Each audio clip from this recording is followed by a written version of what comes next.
चाचू थोड़ा सा तेल तो लगा लो। चाचू ने मेरी एक ना सुनी और पूरी रात। अगर कहानी का मजा लेना है तो वीडियो को लाइक और चैनल को सब्सक्राइब कर लो। मेरा नाम मरियम है और मेरी उम्र 20 साल है।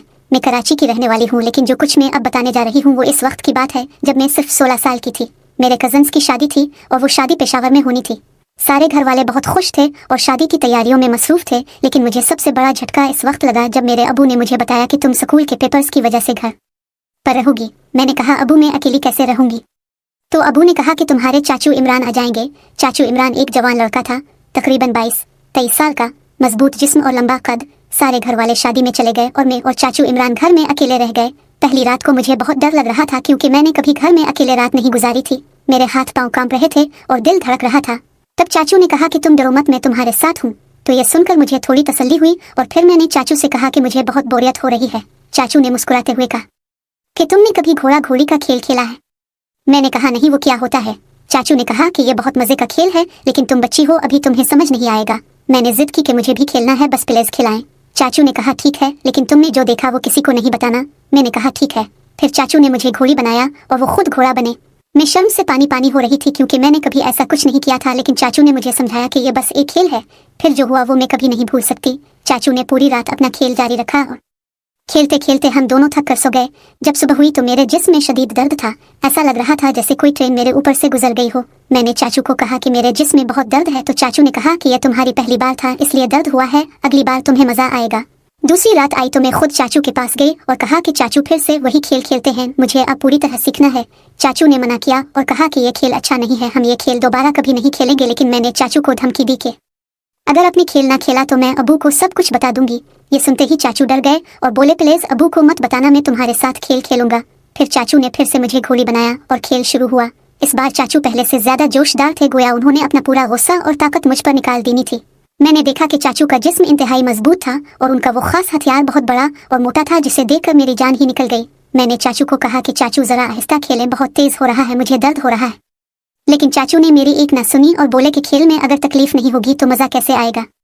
मैंने फिर कहा कि थोड़ा सा तेल लगा लो, कम से कम आसानी हो जाएगी। तो चाचू बोले कि मैं थोक से काम चला लूंगा। और उसके बाद तो चाचू ने ऐसा खेल खेला कि मुझे लगा कि आज मेरी जान ही निकल जाएगी। मैं चीख रही थी, लेकिन उन्होंने कानों में रुई ठूस रखी थी। पूरी रात हम खेलते रहे, कभी चाचू घोड़ा बनते, कभी मैं घोड़ी। सुबह होने को आई तो चाचू ने कहा कि अब बस करो, बहुत हो गया। लेकिन मैंने कहा, नहीं, अभी खेल खत्म नहीं हुआ। चाचू इस बार पूरी तरह थक चुके थे, लेकिन मैंने उनको भी नहीं छोड़ा। आखिरकार दोनों थक कर वहीं गिर पड़े। सुबह की पहली किरण जब कमरे में आई तो मैंने चाचू का चेहरा देखा। वो बहुत थके हुए लग रहे थे, आंखों के नीचे गहरे दायरे थे और उनका जिस्म कांप रहा था। मैंने चाचू से कहा कि उठो, नाश्ता करते हैं, लेकिन वो उठने की हालत में ही नहीं थे। मैंने खुद उठकर नाश्ता तैयार किया और चाचू को जगाने लगी। इस वक्त मेरे जिस्म में अब भी दर्द था, लेकिन अब वो दर्द मजा देने लगा था। चाचू ने नाश्ता करते हुए कहा कि तुमने तो मुझे ही तबाह कर दिया, तुम तो बहुत शरारती हो। मैंने मुस्कुराकर कहा कि चाचू अब ही ने तो मुझे सिखाया है। इतने में मेरे अबू का फोन आ गया कि हम लोग 2 घंटे में घर पहुंच रहे हैं, तुम दोनों घर को साफ सुथरा कर लो। ये सुनते ही चाचू की रगों में खून दौड़ गया। वो भागकर बाथरूम में गए और पूरा घर साफ करने लगे। मैंने भी उनकी मदद की। हमने कमरे से लेकर किचन तक सब कुछ इतना साफ किया कि पॉलिश लग रही थी, लेकिन मेरे जहन में एक ही बात थी कि अबू को कुछ पता ना चले। जब घर वाले आए तो सब बहुत खुश थे। उम्मी ने मुझे गिले लगाया और कहा कि बेटा तुमने बहुत अच्छे से घर संभाला, लेकिन मैं चाचू की तरफ देख रही थी कि वो क्या कर रहे हैं। चाचू ने अबू से कहा कि भाईजान मुझे अपने घर जाना है, कुछ जरूरी काम है। अबू ने कहा, ठीक है चाचा, जाना है तो चले जाओ। चाचू ने मुझे एक लंबी घोर की नजर से देखकर कहा कि याद रखना, किसी को कुछ मत बताना। मैंने कहा, ठीक है चाचू। चाचू के जाने के बाद मेरे जहन में एक ही बात घूम रही थी कि क्या यह सही था जो हुआ। मैंने खुद को बहुत बुरा महसूस किया। मैं समझ गई थी कि चाचू ने मेरे साथ बहुत बड़ा गलत किया, लेकिन इस वक्त मुझे पता नहीं था कि यह खेल नहीं बल्कि एक जुर्म था। मैं 16 साल की मासूम लड़की थी और उन्होंने मेरे साथ बदतमीजी की, लेकिन खौफ की वजह से मैंने किसी को कुछ नहीं बताया। कई दिनों तक मैं खुद को संभाल नहीं सकी। रात को नींद नहीं आती थी, चेहरा पीला पड़ गया था और मैं हर वक्त डरी डरी रहती थी। उम्मी ने पूछा, क्या हुआ है? तो मैंने कहा, कुछ नहीं, बस थोड़ा सा बुखार है। लेकिन दिल ही दिल में मैं जल रही थी। फिर एक दिन मैंने फैसला किया कि मैं ये सब अपने अंदर नहीं रख सकती। मैंने अपनी बेहतरीन दोस्त को सब कुछ बता दिया, जिसने मुझे समझाया कि तुमने अगर खामोशी इख्तियार की तो चाचू किसी और के साथ भी ऐसा कर सकता है। इसी दिन मैंने अपनी उम्मी को सब कुछ बता दिया। उम्मी का चेहरा सुनकर सुर्ख हो गया, उनके आंसू निकल आए और उन्होंने फौरन अबू को बताया। अबू बहुत गुस्से में थे। उन्होंने चाचू को फोन किया और उसे बुलाया। जब चाचू आया तो अबू ने इसके मन पर थप्पड़ मारा और कहा कि तूने मेरे बच्चे के साथ ऐसा कैसे कर दिया। चाचू माफी मांगने लगा, लेकिन अबू ने इसे पुलिस के हवाले कर दिया।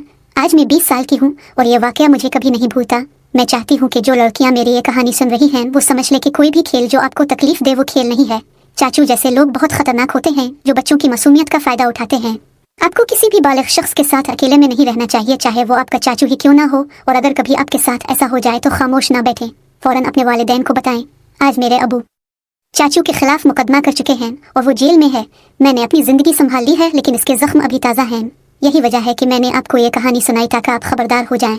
अगर आपको ये कहानी पसंद आई हो तो वीडियो को लाइक और शेयर ज़रूर करें और मेरे चैनल को सब्सक्राइब करना मत भूलें, क्योंकि मैं ऐसी ही सनसनीखेज और सच्ची कहानियाँ लाती रहूँगी। आपका बहुत बहुत शुक्रिया। अल्लाह हाफिज़। ये एक फिक्शनल कहानी है, इसमें तमाम किरदार फर्जी हैं। हमारा मकसद आपके खूबसूरत चेहरों पर मुस्कुराहट बखेरना है। कुछ अल्फाज डबल मीनिंग पर मुश्तमिल होते हैं, लेकिन उनका मकसद पाक होता है।